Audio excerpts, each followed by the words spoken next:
Yes, friends, that was indeed Super Mario 64 running on this very computer. In fact, I will just make it a bit smaller so you can see him. Oh, hang on. If I do it right, you'll be able to see it in the corner there. Whee! Yeah!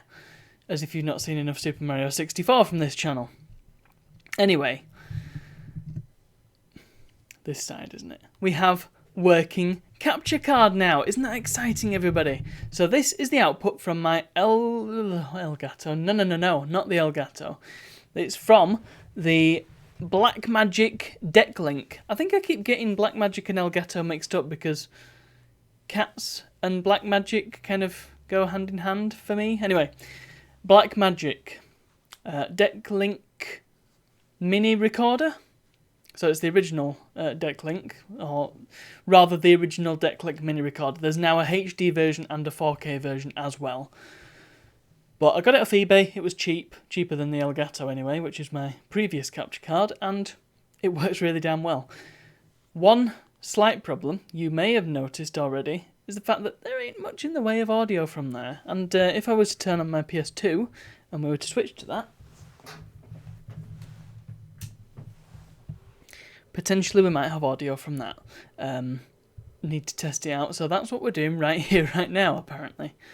I swear it did have audio earlier. I don't know what changed. I had OBS open and there was audio appeared to be coming through, but I guess not right now. So if we switch over to the PS2, I need a controller. Put my controller away. That's brilliant. Are we going to get audio from this? Is it just a matter of the input device? Have I got to do more finagling? I can't entirely see what I'm doing.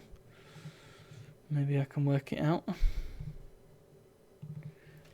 We want that one, please, Bob. And I think hopefully this will work. But yeah, I was getting audio earlier today before I started recording. I don't know what's changed, but we no longer have audio.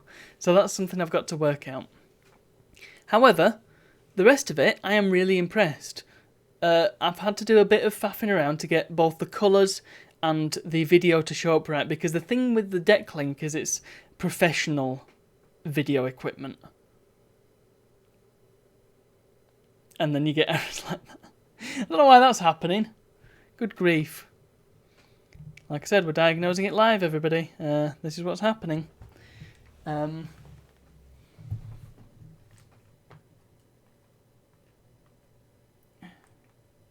the settings have reset.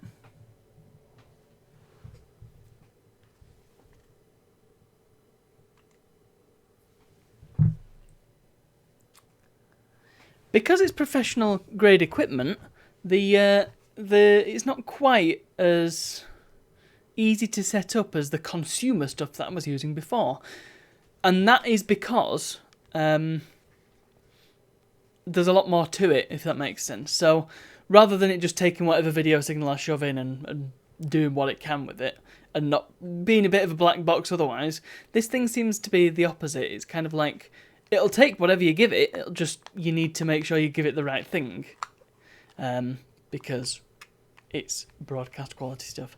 So it has a HDMI input, which is what I'm using. It doesn't have a HDMI output, which is kind of unfortunate. However, it seems low latency enough that I'm not really all that bothered about it. And I never use the HDMI output on the Elgato anyway, so it doesn't really matter. It also has some sort of analog input, an SDI input, which I've never heard of before. It takes a BNC cable, so I'm not sure what I'll be able to do with that. There is a possibility that I'll be able to just go straight from an analog source, like an RGB enabled console, for example, and go straight into this SDI port. Haven't really looked into it properly yet, but I am excited about the possibilities because it is analog. So there could be a wealth of use just waiting there. As it stands, though, still haven't got any PS1 output. What are you doing? Line 2X. No? Don't fancy it.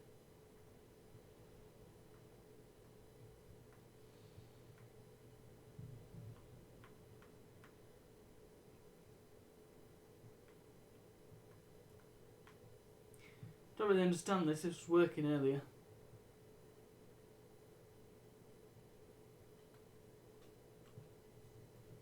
Oh, there we go. As if by magic, I loaded a different profile and it works now.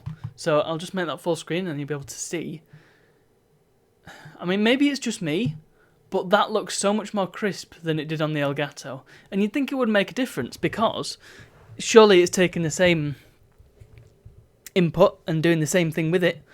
But this video just looks so much cleaner to me. And that's after having upgraded my analog video chain to make it cleaner anyway. There is one thing that I want to do, and that's upgrade one of the RGB cables, because I think there's a little bit of interference going on there, but that's by the by. I don't know if you'll be able to even see that. But the rest of it, oh, I'm so chuffed with how just clean it is. If I had any other footage of Crash to hand from the Elgato, then we could compare them side by side, but unfortunately we do not.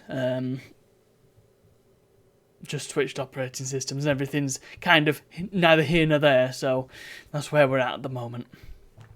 Anyway, that's my new toy. So I am looking forward to making good use of this in my streaming adventures going forward. Let's just put it back in the corner there. Switch back to the... You see, look how immediate that is as well. That is the best bit for me, because particularly when I'm using RetroRack and I'm playing, say, a shareware stream, for example, the amount of time it spends, the Elgato spent saying, no signal, because the resolution would change all the time because we're playing shareware games. The resolution was a variable. And this, it doesn't faff around. If that was the Elgato, it'd take a second or two before you'd see Super Mario 64. I'm just switching between them with a HDMI switcher and we're straight in. It's fantastic. I'm so chuffed by this piece of equipment. I wish... Let's fire up something else. Screw it. Let's... Do I even have this connected anywhere? To anything?